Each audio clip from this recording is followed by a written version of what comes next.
You read the title. We're talking about characters who low-key carried, bro. We're starting off this list with Grunkle Stan. Now, as the video goes on, we'll get into characters who carried more and more. But we're starting with Grunkle Stan because by the end of the show, he kind of becomes the main character. I mean, Gravity Falls has fantastic main characters, don't get me wrong. Dipper and Mabel, fantastic main characters, has a fantastic villain. Bill Cipher, you could argue, also kind of steals the show.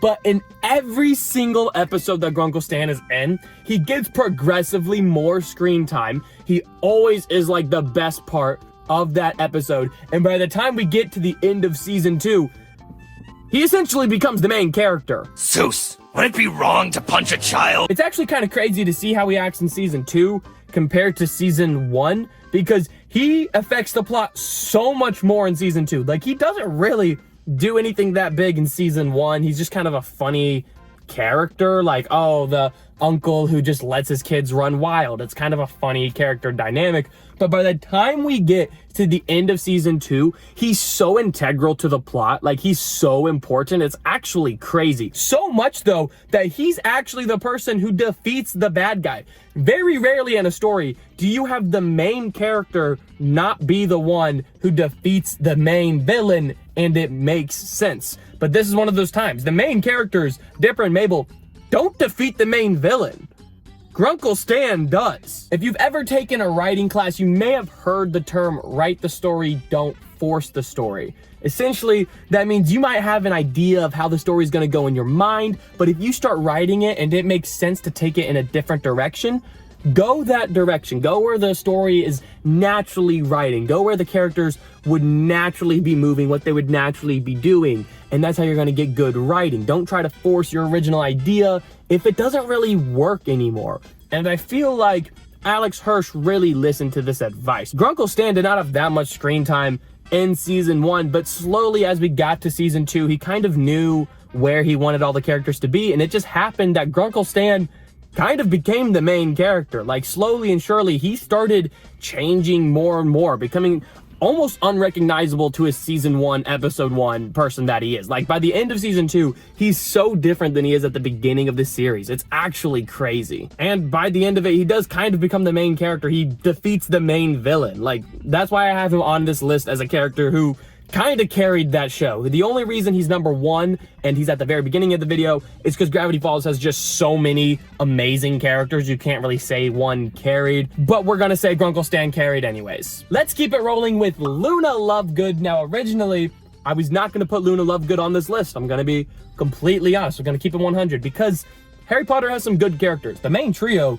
is really fun to hang out with. Neville is an awesome character as well. So why did I put Luna Lovegood on this list of characters who low-key carried? Well, it's because of recent information about Luna Lovegood that I did not previously know. So I was taking my dog Bella to get groomed. I was taking her to Petco to get my dog groomed. So now my dog is groomed, and not the Minecraft kind. But after I dropped her off to get groomed, I went to my car. I was gonna drive home because I had like an hour before the grooming was gonna be finished. And for some reason, I don't know if anyone else does this, but when I get into my car, I like scroll Instagram for 5 minutes instead of just leaving immediately. I don't really know why. Like, I could just get home sooner and then I could just scroll Instagram on the couch. But whenever, it's like a little like it's like a warm up. Before I drive, I have to warm up in the car by just scrolling on Instagram for like 5 minutes before I actually take off. So that's what I was doing. I was just scrolling in my car in this Petco parking lot on Instagram whenever I saw a random thing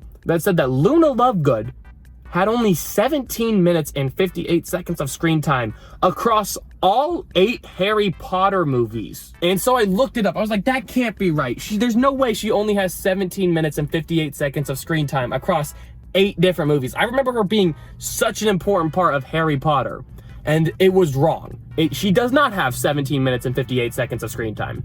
She has 17 minutes and 15 seconds of screen time. She had even less than that 17 minutes and 58 seconds. She had less than that. She just had 17 minutes and 15 seconds of screen time across all 8 Harry Potter movies. That blows my mind. So she's in here because I remember her so clearly. Like, Luna Lovegood, to me, is an essential part of Harry Potter. And to hear how little she was actually in those movies is so crazy to me. Like, I genuinely cannot believe. If you asked me how much of those movies do you think Luna Lovegood is in, I would have said she's in like at least 30% of every single movie, but apparently not. Apparently she just is in there for a few scenes every movie, which is absolutely nuts and absolutely crazy to me. Next, we have those two broadcasters from Pitch Perfect.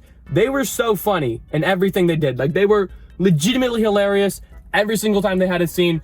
I laughed at almost every single line. Like, every single joke they made landed so well for me. Like, it hit perfectly. Like, they were just hitting home run after home run. Like, they were just balling out those whole movies. I'm impressed.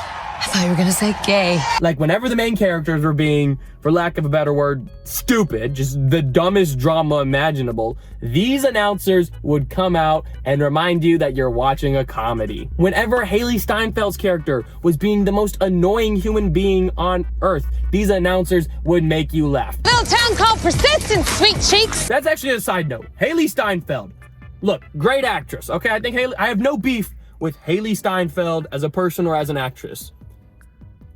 However, her character in Pitch Perfect annoyed me so much. She just could not stop promoting her own work. Haley Steinfeld, if you could please let me know why your character had some sort of medical condition that made her constantly promote her own song, please let me know. But the announcers were always the best parts of those movies. They were so funny. Next up, we have a little bit of a controversial one, but I'm giving it to James Franco's character, Eric, from 21 Jump Street. Now, I'm not saying he carried these movies in the traditional way, because Channing Tatum and Jonah Hill and Ice Cube did a phenomenal job in this movie.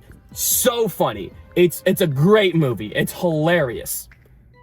However, I just can't help but feel like it would have been funnier if James Franco was in it more. I'm just saying, his character was always so funny to me. Like, every single line was so funny. Okay, she's like, I don't want to go to jail. You know what happens to a handsome guy like me in jail? It rhymes with grape. It rhymes with grape.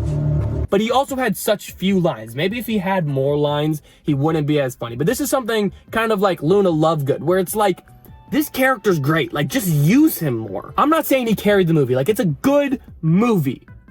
But he carried all of the scenes that he was a dominant force in. I just can't help but feel like it would have been funnier if he had more lines. It would have been funnier if they used this character more, because it was a great character. I'm supposed to go to Berkeley. Next, we have one that I don't think anyone's disagreeing with, and that is Quicksilver from the X-Men movies.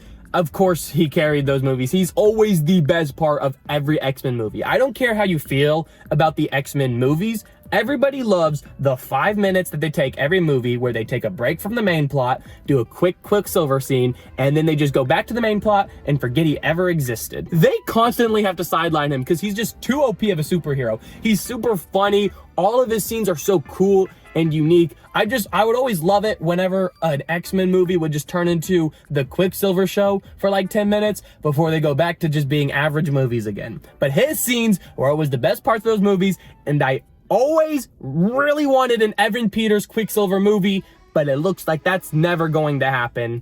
Oh well, I can be happy with the scenes that I did get in those X-Men movies, because seriously, they were phenomenal. Like, if you've never seen a Quicksilver scene, just look up the Quicksilver scene. Like, every Quicksilver scene just works by itself. You don't need to watch the full movie to understand the Quicksilver scene, and they're like the coolest parts of those movies. Keeping it rolling, we have Hobie from Spider-Man Across the Spider-Verse. He was in like 10 minutes of Across the Spider-Verse, and already I like him more than all of the other Spider people. Hobie is such a genius character because he's originally introduced as kind of this stereotype, right? He's kind of meant to be a generic character originally. People aren't meant to assume much by him. He's just supposed to be this kind of generic competing love interest that Miles can make fun of. But that's where the genius comes in. It's in the stereotype. So originally, the audience doesn't think much of Hobie because he's just this generic stereotype. And he's introduced not as an important character, but just as some competing love interest for Gwen and Miles. Like someone that Miles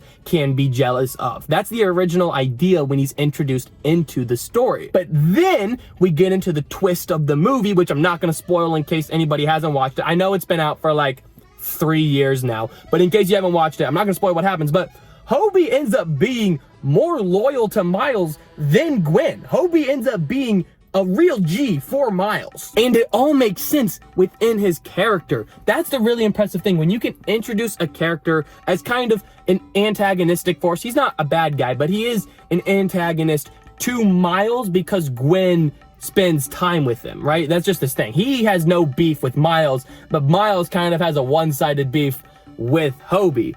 But then Hobie turns around and helps out Miles in his time of need, and it all makes sense within Hobie's character. Nothing he ever does is outside of the logic for his characters. You understand why he does what he does, but he also keeps the audience on their toes. And so it's this perfect mix of everything he does makes sense, but also everything he does surprises the audience. He helps out Miles, and it doesn't feel contrived. It doesn't feel out of character like it does for General Hux in Star Wars. I'm the spy. What? Like, seriously, why did that guy turn around and start helping the Resistance? It literally makes no sense. All remaining systems will bow to the First Order, and will remember this as the last day of the Republic!